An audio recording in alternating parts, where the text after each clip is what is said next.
Sejam bem-vindos a mais uma palestra na Fraternal. Hoje recebendo o palestrante Eduardo Andrecta, com o tema A Verdadeira Pureza. Rádio e TV Fraternal sempre em sintonia com você.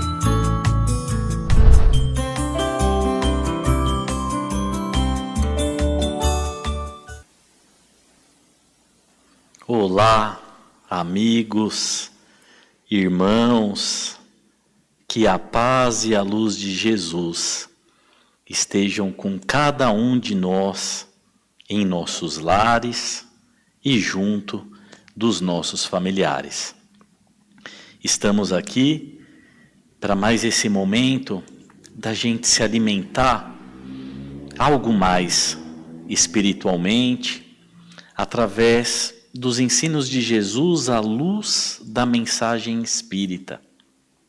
E tenhamos, meus amigos, sempre a confiança renovada de que nesses nossos esforços de dedicarmos uma parcela da nossa vida para esse nosso alimento espiritual, nós estamos movimentando uma força divina, uma força superior que está latente dentro de todos nós, filhos de Deus que somos, a se movimentar, a se irradiar em nós, na nossa vida, nos ambientes que a gente está inserido, como, por exemplo, meus irmãos, despertando cada vez mais a nossa consciência para o papel, para a missão que a gente veio realizar aqui na vida física, aqui no mundo material.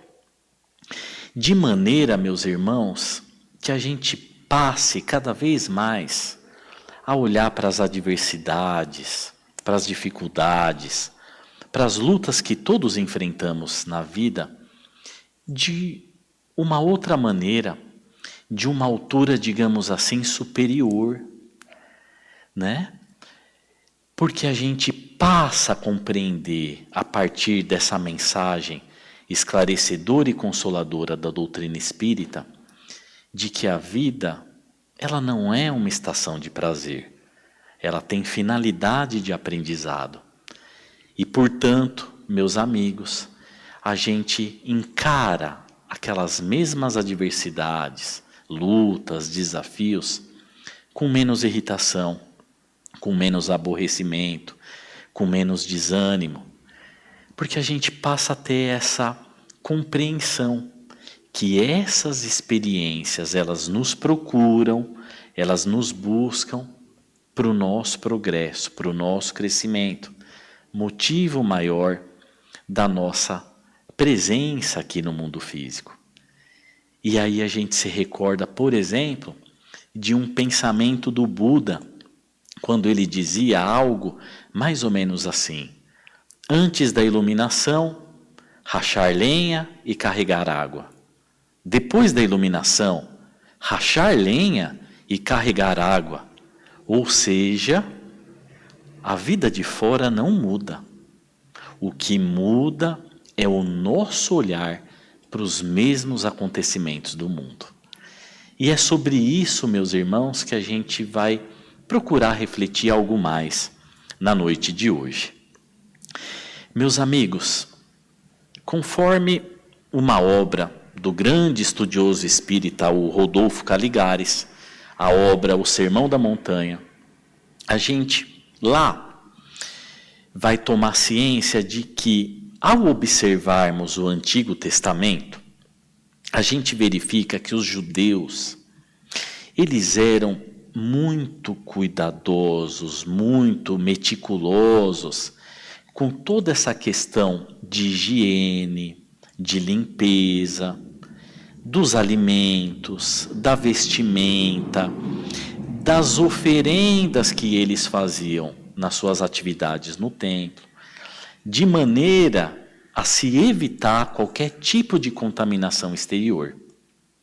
Então, eles seguiam regras assim rigorosas, severas do rabinismo em relação a essas questões, para se evitar qualquer tipo de contaminação exterior.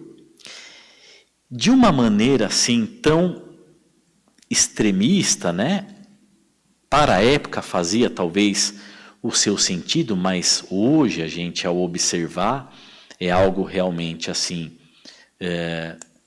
que é algo difícil da gente compreender hoje em dia, porque nós verificamos, por exemplo, no livro Levítico, que pessoas que tinham deficiência visual, que tinham, por exemplo, algum tipo de irregularidade na sua forma física, pessoas que tinham algum tipo de adoecimento na pele, elas não poderiam, por exemplo, participar de certas atividades, oferendas desse campo religioso dos judeus, né?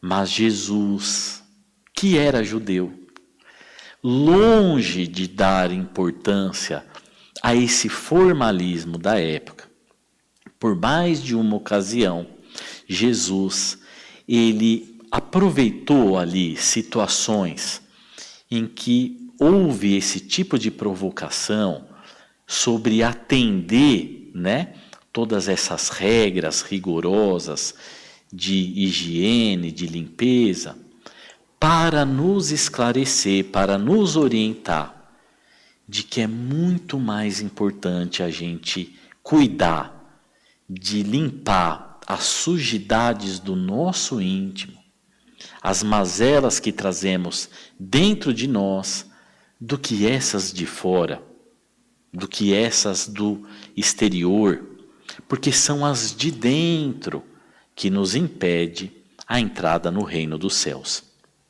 Vejamos, por exemplo, meus amigos, algumas dessas ocasiões, conforme a narrativa evangélica. No Evangelho de Lucas, no capítulo 11, Jesus é convidado por um fariseu para fazer uma refeição ali junto dele. E então, o fariseu, ao observar que Jesus senta-se à mesa e ainda não havia lavado as mãos, o censura. Ao que Jesus vai dizer: vocês, fariseus, limpam o exterior do copo e do prato, mas interiormente estão cheios de ganância e de maldade. Né? Uma outra passagem evangélica, essa já no Evangelho de Mateus. Dessa vez são os discípulos que recebem essa mesma censura. E Jesus então reúne ali o povo, reúne a multidão e vai dizer: ouvi e entendei. O que contamina o homem não é o que entra na boca, mas o que sai dela. Isso é o que o contamina. Porque o que sai dela procede do coração. E do coração procedem os maus pensamentos, mortes, adultérios, fornicação, furtos, falsos testemunhos e blasfêmias. E tudo isso é o que contamina o homem. Ainda, numa outra passagem evangélica, algumas crianças eram levadas ali para que Jesus as abençoasse. E os discípulos, né, evitando que as crianças chegassem até Jesus, pensando que talvez o atrapalharia ali na sua atividade, no seu recolhimento ou na sua pregação, Jesus, ao observar isso, vai dizer: deixa vir a mim as criancinhas e não as impeçam, porque o reino de Deus pertence aos que são semelhantes a elas. Digo-lhes em verdade, quem não receber o reino de Deus como uma criança, nunca entrará nele. Essa narrativa no Evangelho de Marcos, no capítulo 10. Aqui, Jesus, né, como que usa esse exemplo das crianças para nos elucidar de que se a gente não tiver essa candura, essa humildade, essa simplicidade própria dessa fase, né, da infância, da criança, se a gente não tiver essas virtudes, a gente não vai estar apto né, a entrar no reino dos céus, a estar junto do Pai. Ou seja, né, meus irmãos, muito mais importante a gente cuidar dessas questões interiores do que toda essa preocupação exterior. Quem muito bem fez isso, um exemplo mundial, que recentemente voltou à vida espiritual, foi o Papa Francisco, não é mesmo? O Papa Francisco foi um grande exemplo de alguém que se preocupou muito mais, né, com a simplicidade e abriu mão de tantos, digamos assim, caprichos que ele poderia ali estar, enfim, participando. Então foi alguém que se preocupou muito mais com essas questões de dentro, um grande exemplo disso que a gente está refletindo. Mais adiante do tempo, Paulo, ao escrever a epístola aos Romanos, a gente vai ver que nessa carta aos Romanos, que na verdade, né, meus amigos, é uma carta para todos nós, porque Paulo era inspirado certamente diretamente por Jesus. Então Paulo, como que vai assim visitar todas essas orientações de Jesus dessa temática e vai nos dizer na carta aos Romanos: nenhuma coisa é de si mesma imunda, a não ser para aquele que a tem por imunda. Que forte, que profundo isso, meus amigos. Ou seja, nós olhamos o mundo com as lentes que a gente tem dentro da nossa alma, né? Então, se eu vejo tantos defeitos assim no outro, malícia, maledicência, entre outras questões, será que não é porque isso tem ressonância dentro de mim? A tal da questão da projeção, né? São possibilidades. E no capítulo 8 do Evangelho segundo o Espiritismo, o Allan Kardec, trabalhando essa bem-aventurança, bem-aventurados os puros de coração, porque eles verão a Deus, o Allan Kardec vai então trazer para a gente a seguinte reflexão: não basta termos as aparências da pureza, atitudes, digamos assim, que como que nos remetem a sermos pessoas de uma pureza. Não, sobretudo é necessário ter essa pureza de coração, que nada mais é do que a pureza de intenções, pureza de pensamentos, pureza de sentimentos. Então, a gente vai trazer aqui alguns olhares de estudiosos espíritas que se debruçaram sobre essa temática e que vão nos enriquecer algo mais essa nossa, né, proposta de estudo sobre a verdadeira pureza, sobre a pureza de coração. Então, vejamos, por exemplo, meus amigos, pureza é desapego das questões terrenas, da posse, né, desejos, vícios, paixões. Porque vejamos, meus irmãos, os espíritos puros são os espíritos perfeitos, e esses espíritos, eles têm a verdadeira felicidade.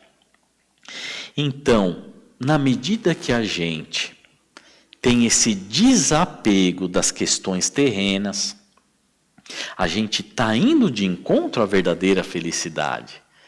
Porque todas essas questões são transitórias, né? A felicidade não é deste mundo.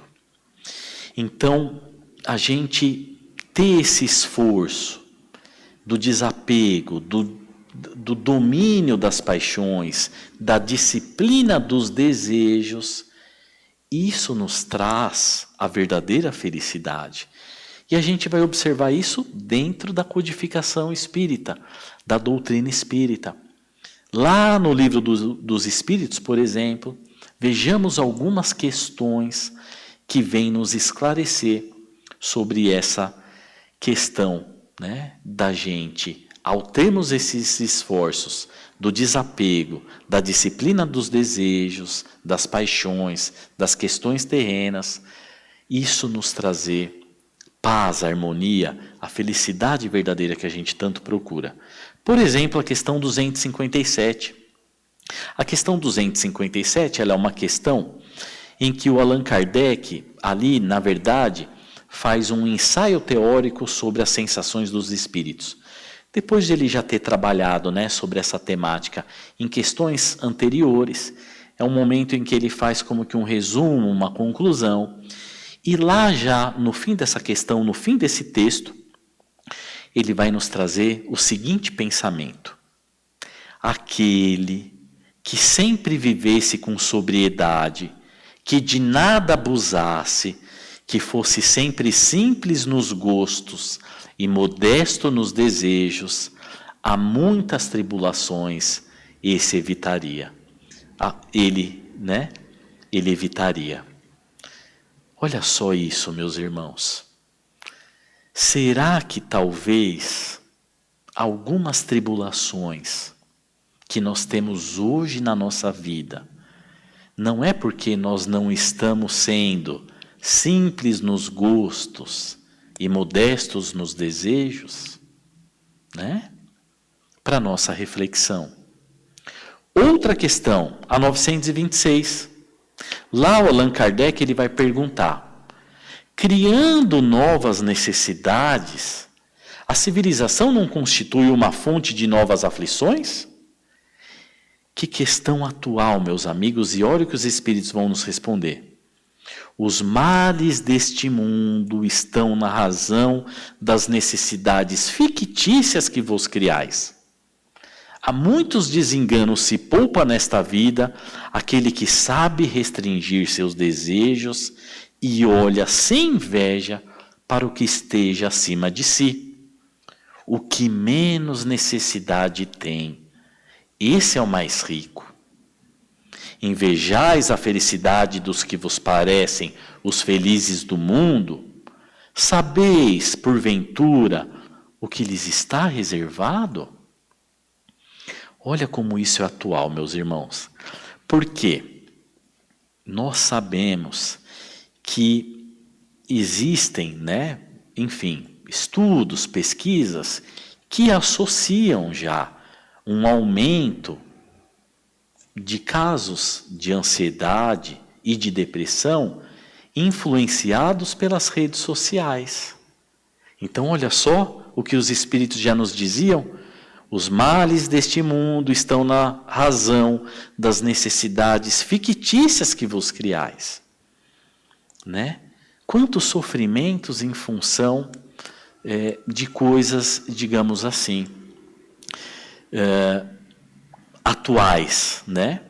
E que não são, digamos assim, tão fundamentais nas nossas vidas.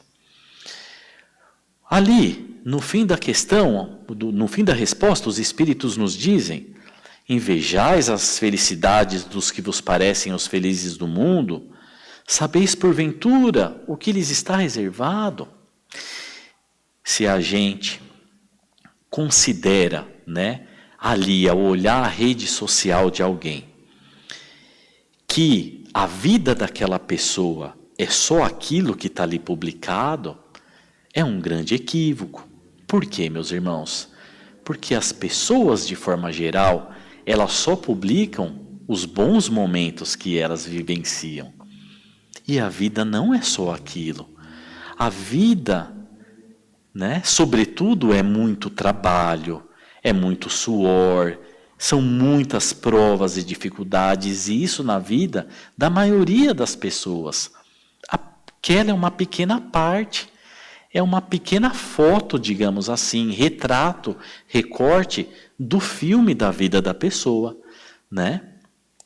Como, por exemplo, meus amigos, um exemplo que é uma realidade e que eu tive a oportunidade de alguém dividir comigo, em que a família estava ali toda, por exemplo, dispersa, cada pessoa da família num canto, cada um mexendo no seu celular, e de repente alguém falou: vamos tirar a foto da família.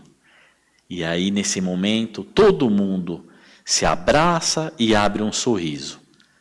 Depois que tira a foto, cada um volta para o seu canto e fica ali mexendo no seu celular.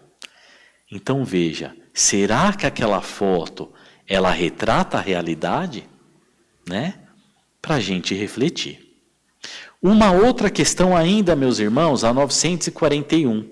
Lá, o Allan Kardec, comentando a resposta dos espíritos, ele vai nos dizer: o homem carnal, mais preso à vida corpórea do que à vida espiritual, tem na terra penas e seus gozos materiais. Sua felicidade consiste na satisfação fugaz de todos os seus desejos. Mas o homem moral, que se colocou acima das necessidades factícias criadas pelas paixões, já neste mundo ele experimenta felicidades que o homem material desconhece. A moderação dos seus desejos lhe dá ao espírito calma e serenidade. Ele é ditoso pelo bem que faz. Não há para ele decepções. Então vejamos, né, meus irmãos? Esse homem moral, a moderação dos desejos lhe dá calma e serenidade. Aquele, né, que sempre fosse simples nos gostos e modesto nos desejos, quantas tribulações evitaria? Quantos desenganos se poupa nesta vida aquele que sabe restringir seus desejos e olha sem inveja para o que esteja acima de si? Então essas são as orientações dos espíritos para nós. E eu me recordo, meus irmãos, de uma fala, né, do grande palestrante Haroldo Dutra Dias, em uma palestra que eu estava ali presencial, que ele estava realizando, quando ele disse algo mais ou menos assim, de encontro ao que a gente está refletindo. Talvez o grande problema hoje da tua vida é um desejo que não esteja sendo atendido. Talvez o grande problema da tua existência seja um desejo seu que foi atendido lá atrás, que te trouxe talvez 10, 15 minutos de prazer e 200 anos de testemunho. São possibilidades, meus irmãos. E a gente vai ver que outras filosofias tratam de forma semelhante essa questão, né, de que pela disciplina dos desejos, pelo desapego, digamos assim, das questões terrenas, a gente vai encontrar a verdadeira felicidade. O Buda, que ficou ali muitos anos numa meditação e encontrou iluminação, a gente pode olhar, né, os ensinamentos do Buda a partir de um conceito das 4 verdades e das 8 trilhas do budismo. Essas 4 verdades são: a primeira, todo viver é dor. A segunda, o sofrimento vem da cobiça e do desejo. A terceira, a libertação do sofrimento vem da cessação do desejo. Mas essa cessação do desejo não é através da satisfação, através, né, da busca pelos prazeres de ordem material, porque você satisfaz um desejo no campo material, você tem ali uma experiência de prazer, passa um tempo, fica um vazio. Aí você vai, satisfaz de novo, passa um tempo, volta o vazio, né? Nunca, digamos assim, você está saciado. É de outra maneira, é a 4ª verdade. O caminho para a supressão dos desejos, dentro de toda essa lógica budista, é a senda das 8 trilhas, que nada mais é do que uma vida reta, né? um caminhar reto, uma conduta reta, uma concentração reta, uma vida reta, ou seja, em obediência às leis divinas. Isso é o que traz a verdadeira felicidade. E a gente encontra isso também estudando a lei de liberdade dentro da doutrina espírita, né? Livre não é aquele que faz o que bem entende.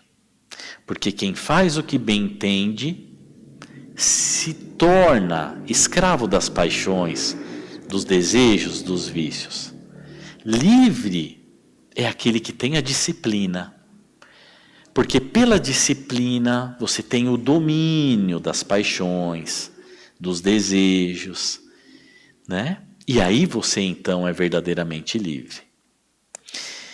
Vejamos, meus irmãos, um outro aspecto em relação à verdadeira pureza. A pureza é limpeza, e limpeza é esvaziamento. Então vejamos, é descartar o que não serve mais, né? É não ficar acumulando, por exemplo, ressentimentos, ficar remoendo sobre algo que já passou. Isso também é um aspecto da pureza. E quem faz isso muito bem, conforme Jesus nos orientou? As crianças. As crianças até têm episódios ali em que elas brigam com um amiguinho. E na hora elas ficam irritadas, elas choram e tudo mais. Mas passa o tempo e elas não ficam remoendo, né, ressentidas, voltando nesse acontecimento, né? Elas descartam isso, digamos assim, facilmente, elas não acumulam. Então, por isso também são limpas de coração, né? As crianças não ficam ali remoendo uma situação, elas fazem isso muito bem. Então, vejamos, meus amigos, perante isso que a gente está refletindo. Pureza de coração é também estar presente naquilo que você faz. Não ficar preso a uma situação passada, né? Um ressentimento, que você fica voltando congelado em algo que já passou. E também nem ansioso por uma questão futura, né? Que como a Joana de Ângeles, através do nosso grande Divaldo, que recentemente voltou à vida espiritual, nos dizia algo mais ou menos assim: a maioria das coisas que a gente tanto fica sofrendo, aguardando, né? Elas não acontecem da forma que a gente potencializa. Na maioria das vezes elas acontecem de uma forma bem diferente, digamos assim, bem mais leve, podemos dizer. A Joana de Ângeles ainda, meus amigos, ela vai nos dizer, na sua obra psicológica, né, profunda, sobre a depressão. Olha que interessante o que a Joana nos diz. É natural nós, por exemplo, termos um impacto emocional, sentirmos o impacto de uma perda. E, inclusive, é saudável, por um período de 6 a 8 semanas. Então, vejamos, né? Um afeto que resolve trilhar outro caminho, uma tarefa que a gente realizava, um papel que a gente tinha que a gente não tem mais, né? Um bem, uma posse que a gente perdeu. É natural a gente sentir esse impacto por um período de 6 a 8 semanas. Passando disso, é necessário que a gente busque uma ajuda especializada, uma psicoterapia, por exemplo, né? Porque também se a gente não sentir nada, então aí é um outro tipo de patologia, né? Já em relação à questão da ansiedade, ela vai nos dizer, né? Aquilo que você não fez até agora, você falou. Por que tem que ser agora? A gente vai viver sempre, né? A maioria das coisas que a gente vai viver, a gente ainda não viveu. Porque vejamos, meus amigos, ela nos diz, muitos de nós não renascemos para a colheita de bênçãos imediatas. Olha que profundo isso. E a gente foi orientado sobre isso antes de reencarnar. Muitos de nós, como que estamos talvez numa reencarnação de semeadura. Não é agora que a gente vai colher, é mais adiante. Por que tem que ser agora?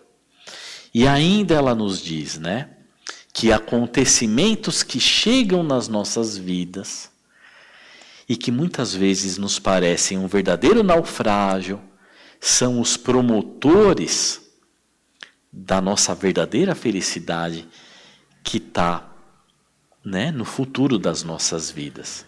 Por mais que de imediato nos pareçam ser, né, um acontecimento ruim que nos entristece, nos pareça ser um fracasso. Como uma história, uma parábola oriental que diz que uma jovem, filha de um comerciante, ela saiu para uma viagem marítima comercial e a embarcação naufragou. Ela é resgatada por um pescador. Esse pescador lhe ensina a confeccionar redes e cordas. Passa um tempo, ela sai para uma nova viagem comercial marítima e novamente a embarcação ela naufraga, né? E dessa vez ela é resgatada por uma comunidade de tecelões que a ensinam, né, a confeccionar tecidos. Passa um tempo, ela sai para uma nova viagem comercial marítima e novamente o navio afunda. Dessa vez ela é capturada por mercadores de escravos que a vendem para um homem que era um fabricante de mastros. Mas esse homem era bom, lhe devolve a liberdade, lhe ensina o ofício de confeccionar mastros. Ela se torna o braço direito do empreendimento dele. Passa um tempo, ela sai para uma nova viagem comercial marítima e novamente o navio, né, afunda. E dessa vez ela vai parar nas costas de uma praia da China. Mas ao chegar lá, a população local a recebe assim com grande entusiasmo, porque havia uma profecia de que um dia chegaria uma mulher do mar e que iria fabricar para eles as tendas mais maravilhosas que eles haveriam de conhecer. O próprio imperador vai ao encontro dela e pergunta se ela é essa tal mulher. E ela então diz: eu nunca fabriquei uma tenda, mas eu sei confeccionar cordas, redes, tecidos e mastros. Eu posso tentar. E ela acabou ali, confeccionando, fabricando as tendas mais maravilhosas que aquela população conheceu. E se tornou uma das pessoas mais importantes de toda aquela região.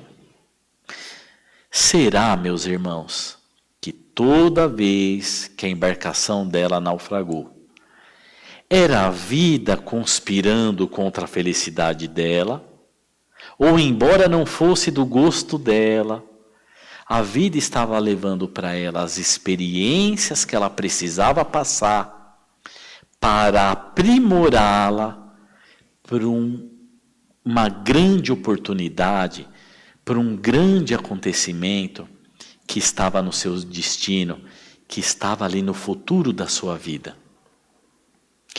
Será que talvez algo semelhante possa não estar acontecendo conosco? Os vários naufrágios, digamos assim, insucessos, fracassos, que a gente pode estar tendo nesse momento na vida, nada mais são do que experiências que a gente precisa passar para a gente se aprimorar para uma grande realização, para uma grande oportunidade que está no nosso futuro, que está no nosso caminho que já está vindo ao nosso encontro? Consideremos essa possibilidade, meus irmãos. Por isso, a gente vive de acordo, meus amigos, com a direção que a gente dá ao nosso olhar. Um copo de água pela metade pode ser um copo meio vazio ou meio cheio. E isso nos remete, meus irmãos, a uma explicação maravilhosa, né, que o Mário Sérgio Cortella aplica em suas palestras e que é uma distinção de otimismo e de esperança que é, na verdade, do grande pensador Rubem Alves. Porque o Rubem Alves dizia algo mais ou menos assim, né? Otimismo é quando é primavera do lado de fora da vida, e por ser primavera do lado de fora da vida, também nasce a primavera do lado de dentro da minha vida. Está tudo certo fora, então também está tudo certo dentro. Mas esperança é quando não é primavera do lado de fora da vida, e mesmo assim eu faço nascer a primavera do lado de dentro da minha vida, dentro do meu coração, né? Exige mais. E é isso, meus amigos, o que a vida espera de nós. Que a gente desenvolva essa esperança, por mais que não seja a primavera do lado de fora da vida. Porque, meus irmãos, não enxerga melhor, digamos assim, quem tem mais títulos, quem tem mais poderes, enxerga mais quem mais ama, quem tem um coração melhor. É sempre esse, aquele que enxerga além, né? Então, meus amigos, Deus a gente não vê, mas a gente sente. E quanto mais a gente promover essa limpeza espiritual que Jesus nos orientou, mais a gente vai sentir Deus nas nossas vidas. Ter um coração melhor, né? É isso que faz a gente enxergar mais, ter mais esperança, sentir mais Deus no nosso caminhar. E quem nos ajuda em relação a isso é o grande estudioso espírita Leon Denis. Porque lá no livro, meus irmãos, O Problema do Ser, do Destino e da Dor, o Leon Denis vai nos trazer a seguinte reflexão: somos o que pensamos. Então, se a gente melhorar os nossos pensamentos, automaticamente a gente promove uma reforma do nosso caráter, uma transformação para melhor, né? Essa limpeza espiritual que faz a gente sentir mais Deus, que faz a gente enxergar melhor, né? E sermos verdadeiramente mais felizes. Então ele nos traz algumas ferramentas, algumas estratégias de como a gente fazer essa mudança de pensamentos. Por exemplo, uma dessas ferramentas, meus amigos, é a leitura das grandes obras, né? É a gente estar em contato com o pensamento elevado dos escritores de gênio de todos os tempos. Porque na medida que a gente lê essas grandes obras, que a gente como que, digamos assim, a gente mergulha ali nas irradiações desses pensamentos elevados, dos grandes livros, dos grandes autores. Isso nos impressiona de tal maneira que como que fica impregnado em nós. E a gente passa a enxergar o mundo de uma outra maneira, né? Então, quando a gente lê livros como os romances de Emmanuel, tantos exemplos ali de redenção, de renúncia, de pessoas redimidas, E é a gente, diante das lutas próprias nossas da vida, dos nossos desafios, a gente se recorda daqueles grandes exemplos, a gente lida com essas lutas com uma maior facilidade, toma melhores decisões. Então, a leitura dessas grandes obras é uma grande ferramenta para a gente mudar os nossos pensamentos. Mas para isso, né, meus amigos, é necessário um silêncio, a todo esse barulhão de fora, a esse chamamento que nos leva a lugar nenhum, como diz ainda a Joana de Ângeles, né? É necessário um recolhimento, a meditação, um estudo, né? Uma outra questão que o Leon Denis vai nos dizer: não há progresso sem a observação atenta de nós mesmos, ou seja, o autoconhecimento, né? E nós vemos que a doutrina espírita muito nos fala sobre isso. Porque, meus amigos, se na questão 625 do Livro dos Espíritos, nós somos orientados que o tipo mais perfeito que Deus já ofereceu ao homem para lhe servir de guia e modelo é Jesus, na questão 919, a gente tem o esclarecimento de que o meio prático, mais eficaz para a gente se melhorar nessa vida e de resistir à atração do mal, é o conhece-te a ti mesmo. Ou seja, meus irmãos, eu preciso conhecer Jesus, ele é o nosso guia e modelo, mas eu também preciso conhecer a mim mesmo, justamente para aplicar esse guia e modelo em mim, naquilo que eu ainda sou malicioso, desonesto, e em tantas outras questões que eu preciso melhorar.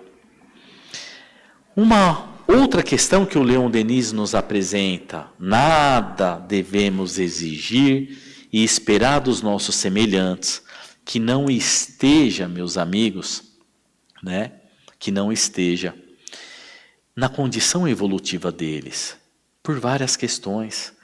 Eu não sei se aquilo que hoje eu censuro no meu próximo, eu também não fazia numa vida anterior.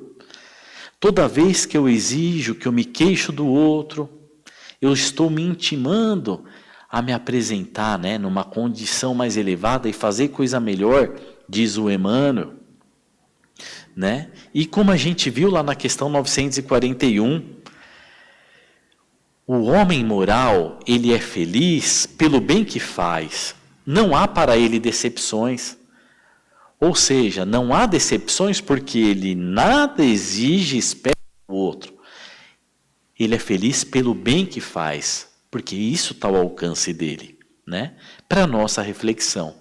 E uma última questão que o Leon Denis ainda nos traz é que é preciso saber suportarmos todas as coisas com paciência e com serenidade. Ninguém, digamos assim, meus amigos, chora injustamente. É o que a gente aprende na doutrina espírita. Uma dor que me procura hoje, se eu não encontro um motivo dela aparecer na minha vida, né? Repassando toda essa minha existência, é algo ligado a um passado meu e que talvez só agora eu estou em condição de quitar esse débito. Só agora eu estou numa condição talvez moral de enfrentar algo que eu semeei lá no passado e que a justiça divina, que sobretudo é misericordiosa, aguardou a gente ter a força moral necessária para quitar esse débito com a lei, né? São possibilidades. Então vejamos, é preciso saber suportar todas as coisas com paciência e serenidade. E a gente se recorda de uma história em que Francisco de Assis buscou alimento na casa de uma pessoa e o homem que o atendeu, quando ouviu, né, ali a petição de Francisco, lhe deu uma cusparada no rosto. Francisco limpa a face e diz ao homem: isso é para mim, mas e para os pobres? Você tem algo a dar? Então, Vejamos, meus amigos, a grandeza desse Espírito, a lucidez, a sobriedade. Isso é para mim, mas e para os pobres? Você tem algo para dividir? E aquele homem, tocado no coração, passou a ajudar Francisco de Assis, né? Então é preciso saber suportar todas as coisas com paciência e com serenidade. Por fim, meus amigos, não basta, né, diante de tudo que a gente refletiu, que nas nossas preces a gente peça a Deus que nos livre do mal. Mas a gente também precisa pedir para que Deus nos ajude a nos transformar numa pessoa melhor, nos auxilie a gente fazer a nossa evolução, porque na medida que a gente melhora, automaticamente o mal desaparece, digamos assim, da nossa vida. Por isso, meus amigos, o Emmanuel nos deixou uma prece intitulada Prece por Visão, que diz: Senhor, ensina-me a ver as minhas próprias faltas, auxiliando-me a corrigi-las, para que eu faça o melhor de mim, segundo os teus desígnios. Entretanto, Senhor, apaga-me a vocação de descobrir as faltas alheias, a fim de que a tua paz me fortaleça o coração. Assim seja. Como diz o André Luiz, diante do mal, santifica os teus olhos. Bem-aventurados aqueles que têm limpo o coração, porque verão a Deus em tudo.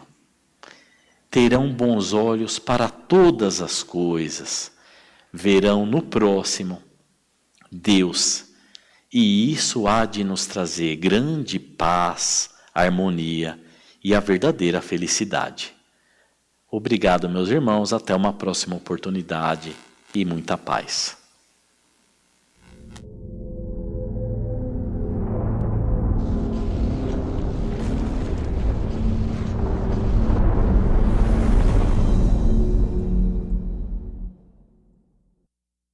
Acabamos de apresentar mais um programa Palestra na Fraternal. Sempre uma palestra diferente com temas ligados à doutrina espírita. Assista pelo YouTube, pela TV Fraternal e também no Facebook.